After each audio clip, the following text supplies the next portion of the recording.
వాగర్థావివ సంపృక్తౌ వాగర్థ ప్రతిపత్తయే జగతః పితరౌ వందే పార్వతీ పరమేశ్వరౌ. ఆదిత్యాయ చ సోమాయ మంగళాయ బుధాయ చ గురుశుక్ర శనిభ్యశ్చ రాహవే కేతవే నమః.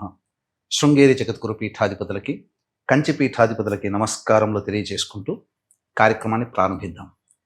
ఈ రోజున చెప్పుకోబోయేటువంటి అంశము మహామహిమాన్వితమైనటువంటిది, చాలా ప్రభావవంతమైనటువంటి విషయాన్ని మీతో పంచుకోదలుచుకున్నాను. కేవలం నేనొక్కడే ఈ యొక్క మహిమని పొందితే కాదు, నాతో పాటు నాకు తెలిసిన వాళ్ళందరూ, ప్రేక్షకులందరూ కూడా ఈరోజు ఉన్నటువంటి మహత్యాన్ని పొందాలనే సదుద్దేశంతో ఒక చక్కటి విషయాన్ని మీతో పంచుకోదలుచుకున్నాను. కార్యక్రమాన్ని ఆశాంతం వీక్షించండి. జనవరి 3వ తారీఖు 2026 సంవత్సరంలో ఏర్పడుతున్నటువంటిది శివముక్కోటి, ఆరుద్రోత్సవము అని అంటారు. ఈ శివముక్కోటి గురించి మనకు ఏ శాస్త్రంలో లేకపోయినప్పటికీ కూడా యుగ యుగాల నుంచి ఈ రోజున పరమేశ్వరుని ఆరాధించే గొప్ప పుణ్యతిథి, ఆరుద్రోత్సవంగా చెప్పబడుతున్నటువంటిది. పండుగ కంటే కూడా ఉత్సవంగా దీన్ని చూడాలి. దీన్ని బహుళ వ్యాప్తి చేసినటువంటి మహానుభావుల వారు, నడిచే దైవము సాక్షాత్తు శంకర స్వరూపము, కంచి పీఠాధిపతులైనటువంటి శ్రీ శ్రీ శ్రీ చంద్రశేఖరేంద్ర సరస్వతి స్వామివారు ప్రతి సంవత్సరం ఈ శివముక్కోటి రోజున చిదంబరంలో ఆ ఆరుద్ర నక్షత్రాన్ని దర్శించుకొని ఈశ్వరుడికి వివిధ రకాలుగా అభిషేకాదులు, అర్చనలు జరిపించేవారు.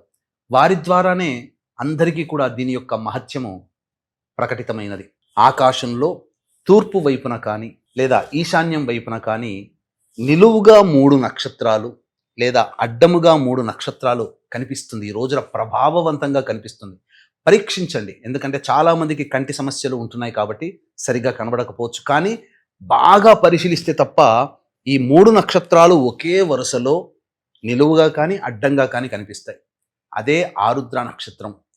సంపూర్ణముగా ఆ చుట్టుపక్కల ఉన్నటువంటి మండలాన్ని గనక చూస్తే శివుడు నటరాజ స్వరూపముగా తాండవం ఆడుతున్నటువంటి దృశ్యముగా మనకు గోచరమవుతుంది.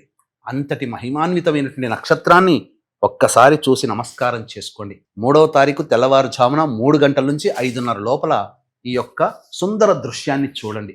అంటే 2:30 కల్లా లేచి కాలకృత్యాదులు తీర్చుకొని ఆకాశం వైపుకి తూర్పు వైపున పరిశీలించి చూడండి, మీకు కనబడుతుంది. తదనంతరం మీరు ఇంట్లో చక్కగా ఆవు నేతితో దీపారాధన చేసి శివలింగానికి అభిషేకము, నమశ్శంకరాయ నమశ్శంకరాయ నమశ్శంకరాయ అంటూ అభిషేకము చేసి అర్చన చేయండి. నైవేద్యముగా నూకలు లేని బియ్యాన్ని పాయసముగా చేసి నైవేద్యముగా పరమేశ్వరునికి సమర్పించండి, చాలు. ఈరోజు మహా గొప్పదైనటువంటి విశేషం ఉన్నదండి. మనకు సాధారణంగా ముక్కోటి ఏకాదశి రోజున ఉత్తర ద్వారం గుండా విష్ణుని ఏ విధంగానైతే దర్శించుకుంటామో అదే విధంగా ఉత్తర ద్వారం గుండా ఈశ్వరుని దర్శించుకునే, శివలింగాన్ని దర్శించుకునే మహాభాగ్యము ఈ ఒక్క శివముక్కోటి రోజునే మనకు కలుగుతుందంటే అతిశయోక్తి కాదు. ఎంత మహిమాన్వితమైనటువంటిదండి. శివకేశవుని ఉత్తర ద్వారం గుండా దర్శించుకునే భాగ్యము ఈ యొక్క ధనుర్మాసంలోనే కలుగుతుంది అంటే అంత మహత్యము ఈ ధనుర్మాసానికి ఉంది. కాబట్టి జనవరి 3వ తారీఖు రోజున వచ్చేటువంటి శివముక్కోటి రోజున ఎవ్వరు కూడా మిస్ కాకండి. ఈ రోజున ఏ సమస్యలతో బాధపడుతున్నటువంటి వాళ్ళు ఎటువంటి విధానాలతో అర్చన, అభిషేకాదులు జరుపుకోవాలో సవివరంగా మీకు తెలియజేసే ప్రయత్నం చేస్తాను. వీక్షించేటువంటి ప్రేక్షకులకి గమనిక, ఈ యొక్క శివముక్కోటి సందర్భంగా జనవరి 3వ తారీఖు రోజున మన పీఠం ఆధ్వర్యంలో శ్రీశైల క్షేత్రంలో కానీ, శ్రీకాళహస్తి క్షేత్రంలో కానీ ఈ 2026వ సంవత్సరం అంతా కూడా మీకు శుభం కలగాలి, అన్నింటా మీకు జయం కలగాలి, మీ సంకల్పం నెరవేరాలి, ముఖ్యంగా నవగ్రహాలు సంపూర్ణంగా అనుకూలించాలి అనే సదుద్దేశముతో సర్వదోష నివారణ పూజల హోమాలలో భాగంగా నవగ్రహ పాశుపత హోమము, అనారోగ్యం కోసం మృత్యుంజయ హోమము, శాంతి కోసం రుద్ర హోమము, అలాగే ఆటంకాల నివారణ కోసం లక్ష్మీ గణపతి హోమము, వివాహం కాని అబ్బాయిలకి, అమ్మాయిలకి మరియు దాంపత్య సమస్యలకి హోమాదులు, అలాగే శత్రుబాధ, నరఘోష, కోర్టు సమస్యల నివారణకి సుదర్శన మూలమంత్ర హోమము, కాలభైరవ హోమము, ముఖ్యంగా మేష, మిథున, కర్కాటక, సింహ, కన్య, వృశ్చిక, ధనస్సు, కుంభమీన రాశుల్లో జన్మించినటువంటి వారికి శనిదోష నివారణకై శనీశ్వర హోమం అనేటువంటిది ఈ యొక్క జనవరి 3వ తారీఖు రోజున శ్రీశైలంలో కానీ శ్రీకాళహస్తిలో కానీ జరిపించడం జరుగుతుంది. అవకాశం ఉన్న వాళ్ళు స్క్రీన్పై కనిపిస్తున్న నెంబర్కి కాంటాక్ట్ చేసి మీ గోత్రనామాదులు నమోదు చేసుకోవచ్చు. ఇందులో నమోదు చేసుకున్నటువంటి వాళ్ళకి శక్తిపాతము చేసినటువంటి కరుంగలి మాల ఇవ్వడం జరుగుతుంది. ఇక ఏ ఏ సమస్యలకి ఏ విధంగా చేయాలనేటువంటిది క్లుప్తంగా మీకు తెలియజేస్తాను. ఈ రోజున ఉద్యోగ సమస్యలతో బాధపడేటువంటి వాళ్ళు చెరుకు రసంతో కానీ బెల్లం నీటితో కానీ ఈశ్వరునికి అభిషేకము జరిపించి ఎర్ర జిల్లేడు పుష్పాలతో అర్చన చేయాలి. H1B వీసా సమస్యలు కూడా తగ్గుముఖం పడతాయి. ఇక వివాహ సమస్యలతో బాధపడేటువంటి వాళ్ళు, దాంపత్య సమస్యలతో బాధపడేటువంటి వాళ్ళు ఖండ చక్కెర లేదా మిశ్రి అంటారు, వాటిని పొడి చేసి ఆ పొడిని నీటిలో వేసి ఆ నీటితో ఈశ్వరునికి అభిషేకం చేయడం, గన్నేరు పుష్పాలు లేదా మల్లె పుష్పాలతో అర్చన చేయడం.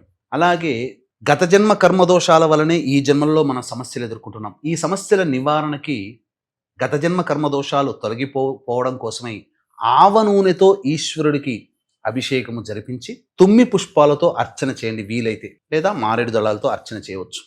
ఇక ఆర్థికపరమైన సమస్యలు, వ్యాపారాభివృద్ధి కావాలి, వ్యాపార విస్తరణ కావాలి, రాని బాకీలు వసూలు కావాలి అనే సదుద్దేశముతో విభూతి కలిపిన నీటితో ఈశ్వరునికి అభిషేకం జరిపించి మారేడు పుష్పాలతో అర్చన చేయండి. ఒక్క మారేడు పుష్పముతో మనం అర్చిస్తే 1,00,000 బంగారు పుష్పాలతో అర్చించిన పుణ్య ఫలితం కలుగుతుందని శివపురాణమే చెప్పబడి ఉంది. ఇక ప్రధానంగా మేష, మిథున, కర్కాటక, సింహ, కన్య, వృశ్చిక, ధనస్సు, కుంభ, మీన రాశుల్లో జన్మించినటువంటి వారికి శని దశ అంతర్దశలు జరుగుతున్నటువంటి వాళ్ళకి శని బాధలు ఎక్కువగా ఉంటుంటాయి. కాబట్టి ఈ దోష నివారణార్థమై నవగ్రహాల చుట్టూ శివాయ నమః అంటూ 27 ప్రదక్షిణలు చేసి శివలింగానికి నల్ల నువ్వుల నూనెతో అభిషేకం చేయండి ఈ రోజున. అలాగే నీలిరంగు శంకు పుష్పాలతో కానీ నీలిరంగు చామంతి పుష్పాలతో కానీ అర్చన చేయండి, లేదా బిల్వ దళంతో అర్చన చేయండి, మారేడు దళంతో అర్చన చేయండి చాలు. అలాగే గత జన్మ కర్మదోషాలు తొలగిపోవడం కోసం ఇంతకుముందు చెప్పాను కదా, ఆవ నూనెతో ఖచ్చితంగా అభిషేకం చేయండి.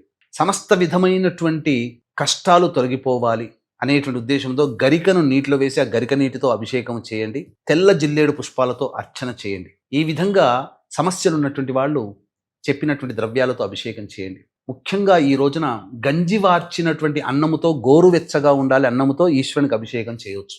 లేదా ఆ గంజి వార్చిన అన్నానికి తేనెను కలిపి శివలింగముగా తయారు చేసి ఆ శివలింగానికి చక్కగా ఆవు నేతిని అద్ది అప్పుడు అభిషేకం చేయండి. మారేడు దళాలతో అర్చన చేయండి. ఈ విధంగా చేసినట్లయితే సకలమైనటువంటి మనోభీష్టాలు తొలగి సకలమైన మనోభీష్టాలు నెరవేరుతాయి. సకల కష్టాలు తొలగి మనోభీష్టాలు నెరవేరుతాయి. చాలామంది ఈ చేసినటువంటి ఆ అన్నముతో చేసినటువంటి శివలింగాన్ని ఏం చేయమంటారంటారు. దగ్గరలో నదిలో కానీ, సరస్సులో కానీ, సముద్రంలో కానీ, చెరువులో కానీ వేయవచ్చు, బావిలో కానీ వేయవచ్చు. ఏవి లేని వాళ్ళు ఒక బకెట్లో చక్కటి నీటిని తీసుకొని ఆ నీటిలో సాయంకాల ప్రదోషకాలంలో అర్చన చేసి నిమజ్జనం చేయవచ్చు.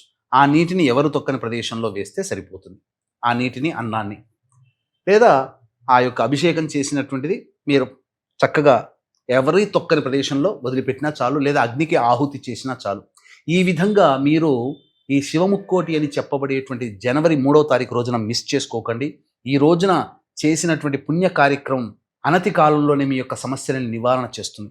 ఎంతటి ప్రభావవంతమైనదంటే ఈరోజు 1,000,000 సోమవారాలలో ఈశ్వరునికి అభిషేకం చేస్తే ఎంతటి పుణ్య ఫలితం వస్తుందో అంతటి పుణ్య ఫలితం ఈ శివముక్కోటి రోజున వస్తుందని మనకు శాస్త్రం.